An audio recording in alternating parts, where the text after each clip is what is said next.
আসসালামু আলাইকুম। শুরু করছি নতুন আরও একটি উপন্যাস। উপন্যাসটির নাম পীরে কামিল। লিখেছেন উমেরা আহমেদ। গল্প পাঠে আমি জাহিদ হাসান। পর্ব ১। লাহোর, পাকিস্তান। ইমাম তার বন্ধুদের সঙ্গে অডিটোরিয়ামের এক কোণের পেছনের দেয়ালে হেলান দিয়ে বসে আছে। আজ এফএসসি ক্লাসের অষ্টম দিন। ফ্রি পিরিয়ড চলছে, সবাই মিলে গল্প করছে আর নতুতা চীনাবাদামের স্বাদ উপভোগ করছে। জাভেরিয়া, ইমাম, তোর জীবনের সবচেয়ে বড় ইচ্ছে কি? আমার জীবনের সবচেয়ে প্রিয় হচ্ছে। সে গভীর চিন্তায় ডুবে গেল। ঠোঁটের ফাঁকে কলম চেপে ধরল। তারপর এক দীর্ঘ নিঃশ্বাস ফেলে স্নান্ধভাবে হাসল। বলাটা কঠিন। কেন কঠিন? জাভেরিয়া তাকে জিজ্ঞেস করলো। কারণ আমি অনেক কিছুই চাই, আর প্রতিটি আমার কাছে খুব গুরুত্বপূর্ণ।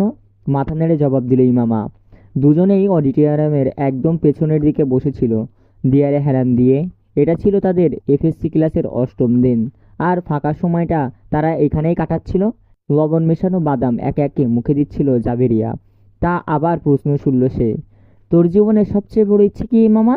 ইমামা কিছুটা অবাক দৃষ্টিতে তার দিকে তাকালো, তারপর চিন্তায় পড়ে গেল। কিছুক্ষণ পর প্রশ্নটা এড়িয়ে যাওয়ার চেষ্টা করলো। তুমি বলো আগে। আমার আগে বলো। তুমি জীবনের সবচেয়ে কি চাও? আমি তো আগে জিজ্ঞেস করছি, তাই তোমাকে আগে উত্তর দিতে হবে। পাল্টা জবাবে বলল জাভেরিয়া। ঠিক আছে, একটু ভাবি। পরাজয় স্বীকারের ভঙ্গিতেই বলল ইমামা। আমার জীবনের সবচেয়ে প্রিয় হচ্ছে। সে নিজেকেই বলল ফিসফিস করে, একটি ইচ্ছে হলো, আমি অনেক দিন বাঁচতে চাই। খুবই অনেক দিন, বলল ইমামা। কেন? হেসে উঠল জাভেরিয়া। ৫০ বা ৬০ বছর আমার কাছে খুব অল্প মনে হয়। একজন মানুষ অন্তত ১০০ বছর বাঁচা উচিত। তাছাড়া আমার করার মতো এত কাজ আছে। যদি তাড়াতাড়ি মরে যাই তাহলে আমার সব ইচ্ছে অপূর্ণ থেকে যাবে। বলে মুখে পুরল একটা বাদাম। আর কি ইচ্ছে আছে তোমার? জাভেরিয়া জিজ্ঞেস করলো। আমি দেশের সবচেয়ে দক্ষ ডাক্তার হতে চাই, সেরা চক্ষু বিশেষজ্ঞ। যেন পাকিস্তানের চক্ষু স্বল্প বিদ্যালয়ের ইতিহাসে লেখা হয়, আমার নাম থাকে তালিকার একদম উপরে। হাসি ফুটল ইমামার মুখে। কিন্তু তুমি যদি ডাক্তার না হতে পারো? শেষমেশ তো সেটা নির্ভর করে যোগ্যতার উপর, ভাগ্যের উপর, বলল জাভেরিয়া। তা হতে পারে, আমি যথেষ্ট পরিশ্রম করছি মেরিল লিস্টে জায়গায় পাওয়ার জন্য। তাছাড়া আমার বাবা মা চাইলেই আমাকে বিদেশেও পাঠাতে পারবেন, যদি এখানকার মেডিকেল কলেজে ভর্তি না হই। ও আত্মবিশ্বাসের সাথেই বলল ইমামা। তবুও যদি ডাক্তার হতে না পারো? অসম্ভব, এটা আমার জীবনের সবচেয়ে প্রিয় ইচ্ছে। আমি এর জন্য সবকিছু ত্যাগ করতে পারি। ছোটবেলা থেকেই একটা স্বপ্ন দেখি। আর কেউ কি নিজের স্বপ্নকে উপেক্ষা করতে পারে? অসম্ভব, দৃঢ়ভাবেই মাথা নেড়ে বলল ইমামা। নিজের হাত থেকে আরেকটা বাদাম তুলে মুখে দিল। কিন্তু জীবন তো কোনো কিছুই অসম্ভব না। যে কোনো সময় যে কোনো কিছু ঘটে যেতে পারে। ধরো যদি তোমার এই ইচ্ছেটা অপূর্ণ হয়ে যায়, তাহলে কি করবে? ইমামা আবার চুপ করে চিন্তায় ডুবে গেল। তারপর বলল, প্রথমে আমি কাঁদবো, অনেক কাঁদবো, বহুদিন ধরে কাঁদবো। তারপর আমি মরে যাব। জাবেরিয়া হেসে উঠল। তুমি তো একটু আগেই বললে তুমি অনেক দিন বাঁচতে চাও, আর এখন বলছো মরতে চাও। অবশ্যই, তখন বাঁচার মানেই থাকবে না। আমার জীবনের সব পরিকল্পনাই তো মেডিসিন ক্যারিয়ারকে ঘিরে। যদি সেটাই না হয় তাহলে জীবনে বেঁচে থেকে আর কি করব? মানে, তোমার জীবনে একটাই স্বপ্ন অন্য সব স্বপ্নকে মুছে দিবে? হ্যাঁ, ঠিক তাই ভাবো। তাহলে তোমার সবচেয়ে বড় ইচ্ছে হলো ডাক্তার হবা, দীর্ঘ জীবন নয়।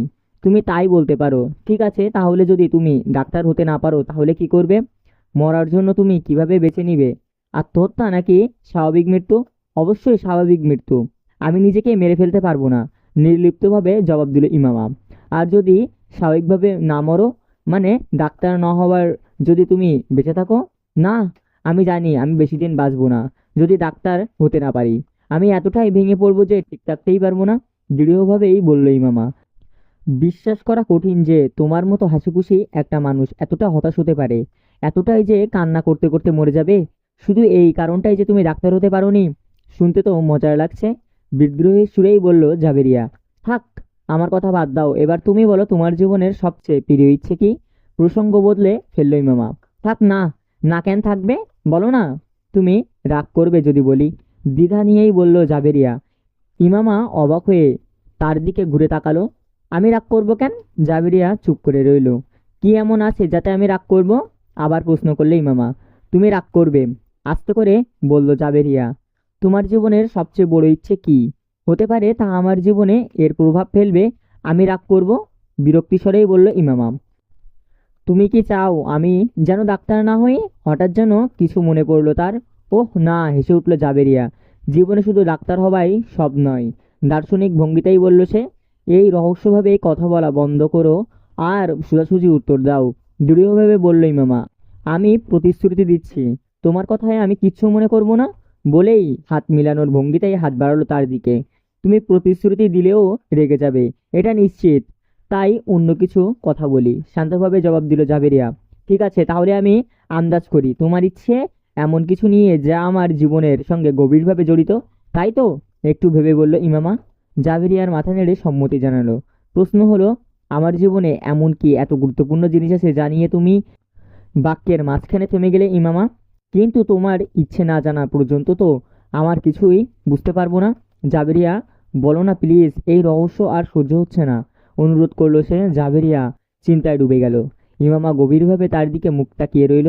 কিছুক্ষণ পর জাবেরিয়া মুখ তুলে বলল, আমার ক্যারিয়ার ছাড়া আমার জীবনের একটাই জিনিস আছে যেটা আমি সবচেয়ে বেশি মূল্য দিই। ইমামা তাকে বলল, আর যদি তুমি ওই প্রসঙ্গ কিছু বলতে চাও তাহলে বলো, আমি কষ্ট পাইব না। ইমামা বেশ সিরিয়াস ছিল। জাবেরিয়ার মুখে একটা ঝলক হাসি ফুটল। আমার জীবনের সবচেয়ে প্রিয় ইচ্ছে হলো তুমি। জাবেরিয়া তার মনে থাকা কথা ফাঁস করলো। ইমামার চেহারার শকে সাদিয়ে গেল। জাবেরিয়া আন্দাজও করতে পারেনি তার কথা ইমামের উপর কি প্রভাব পড়ল। কিন্তু ইমামের মুখখানি স্পষ্ট ছিল, প্রতিক্রিয়াটি তার প্রত্যাশা ছিল তার চেয়ে বেশি তীব্র। আমি তো বলেছিলাম তুমি রাগ করবে। পরিস্থিতি সামলাতে চেষ্টা করলো, বলল জাবেরিয়া। কিন্তু ইমামা কোনো শব্দ না করেই তাকিয়ে রইল। মইস তীব্র ব্যথায় চিৎকার করে ঝুঁকে পড়ল। পেট ধরে বেঁকে গেল। তার সামনে দাঁড়ানো আছে 12 বছরের ছেলেটি। ফাটা শার্টের স্লিভলেস নিজের নাকে রক্ত মুছল এবং হাত থাকা টেনিস ব্যাটটার প্রতিক্রিয়ামূলক মইজের পায়ে আঘাত করার জন্য ঝাঁঝিয়ে দিল। মইস আরেকবার চেঁচিয়ে উঠে দাঁড়ালো। অবিশ্বাস, সে তার ছোট ভাইকে দেখল, যার বয়স মাত্র 2 বছর কম, যে একই র্যাকেটে তাকে ধরে মারছে বা মইজ নিয়ে সেখানে এসেছিল। এই সপ্তাহে তাদের তৃতীয় ঝগড়া, এবং প্রতিবারই ঝামেলার শুরুটা হয়েছিল তার ছোট ভাই। ছোটবেলা থেকেই তাদের সম্পর্ক ঠিক কেমন ছিল না, ঝগড়া বিবাদ সবসময় লেগেই আছে। কিন্তু আগে সেটা বেশিরভাগ সময়ই থাকতো মৌখিক, ধুমকি ধমকি। কিন্তু এখন সম্প্রতি তাদের শারীরিক রূপ নিতে শুরু করেছে। আজও তা ঘটল। তারা স্কুল থেকে একসঙ্গে ফিরছিল। গাড়ি থেকে নামার সময় ছোট ভাই অবিচারের তার ব্যাগ বের করে ঘেঁষে টেনে নেয়। মইস তখন তার নিজ ব্যাগ তুলেছিল। ওই সময়েই মইজের হাতে আঘাত পেল। তিনি বেঁচে উঠে কাঁপতে লাগলেন। তুমি কি অন্ধ হয়ে গেছো? মইস চেঁচিয়ে বলল। যখন তার ভাই নির্বিকারভাবে সরে দাঁড়ালো, মইস তাকে ডেকে বলল। সে ঘুরে তাকালো, তারপর ভাড়ার দরজা খুলে লাঞ্চে ঢুকলো। রেগে গিয়ে মইস তার পিছু নিল। পড়লে এবার আমি তোমার হাত ভেঙে ফেলবো, মহিষ চিৎকার করে বলল। ছোট ছেলেটি কাঁধ ব্যাগ খুলে রেখেই তার কোমর বেঁধে মহান সাহসীদের মতো মেজরের দিকে চেয়েই বলল, আমি করে দেখাবো। আর তুমি কি করবে? আমার হাত ভাঙবে? লজ্জা আছে তোমার? যদি তুমি আজকের মতো করে, তাও আবার বারবার করে, তুমি দেখবে। মহিষ এগিয়ে গেল। মহিষ নিজের ঘরের দিকে এগিয়ে যাচ্ছিল। ঠিক তখনই হঠাৎ তাকে থামিয়ে দিল। জোরে তার ব্যাগটা ধরে টানলো। না, এখনই বলো, সে চেঁচিয়ে বলল। তারপর মইজের ব্যাগটা মেঝেতে ছুঁড়ে ফেলল। রাগে লাল হয়ে উঠল মইজ। সে ছোট ভাইয়ের ব্যাগটা তুলে ছুঁড়ে মারল দূরে। এক মুহূর্তে দেরি না করে ছোট ভাই তীব্রভাবে র্যাকেটের আঘাত করলো মেজরের পায়ে। ব্যথায় কুঁকড়ে গিয়েই মইজ তার দিকে ঝাঁপিয়ে পড়ল, ঘুষি মারল মুখে। সঙ্গে সঙ্গে রক্ত ঝরছে নাক দিয়ে। তবুও সে কোনো শব্দ করল না। সে মইজে টাই ধরে শ্বাসরোধ করার চেষ্টা করলো। মইজও পাল্টা তার কলার টেনে ধরল। ছিঁড়ে গেল জামাটা চির শব্দ করে। মহিষ জোরে তার পিঠে ঘুষি মারল যাতে সে তাকে ছেড়ে দেয়। এবার তাকে দেখাচ্ছিল, তোর হাত ভেঙে দিব। গালাগাল দিতে মইজের লাউঞ্চের কোণে পড়ে থাকা টেনিস র্যাকেটটা তুলে নিল। এরপর মুহূর্তেই সে বুঝল র্যাকেটটা এখন আর তার ভাইয়ের হাতে। আর সে এমন জোরে আঘাত করেছে যে মইজের রক্ষা পায়নি। একের পর এক আঘাত করলো তার পিঠে, তার পায়ে। তখনই তার বড় ভাই লাউঞ্চের ঢুকে পড়ল, রাগে পুষ্টপুষ্ট। তোদের সমস্যা কি? বাসায় ফিরলেই শুরু করে দাও ঝামেলা। তার গর্জে উঠা কণ্ঠে ছোট ভাইয়ের র্যাকেটটা নামিয়ে নিল, কিন্তু পরক্ষণেই আবার তুলল। আর তুমি নিজের বড় ভাইয়ের উপর হাত তুলছো, লজ্জা হয় না? বড় ভাই তাকালো র্যাকেট ধরার হাতে। না, নির্বিকারভাবে জবাব দিল সে। র্যাকেটটি মেঝেতে ছুঁড়ে ফেললো, নিজের ব্যাগটা তুলে নিল, হেঁটে চলে গেল। এর জন্যই তো শোধ আমি তুলবই। পায়ের ব্যথা ঘষতে ঘষতে চিৎকার করলো মহিষ। অবশ্যই, কেন নয়? তাচ্ছিল্য হাসি দিল ছোট ভাই। পরের বার এই ক্রিকেট ব্যাট নিয়ে আসিস। টেনিস র্যাকেট তো মজা লাগলো না, একটাও হাড় ভাঙলো না। তোর নাকটা একবার আয়নায় দেখ, ওটা নিশ্চিত ভেঙে গেছে। ক্ষিপ্ত হয়ে মইজের দিকে সিঁড়ির দিকে তাকালো, যেখানে কিছুক্ষণ আগেই তার ভাই দাঁড়িয়েছিল। এখানেই শেষ পীরে কামালের প্রথম পর্বটি।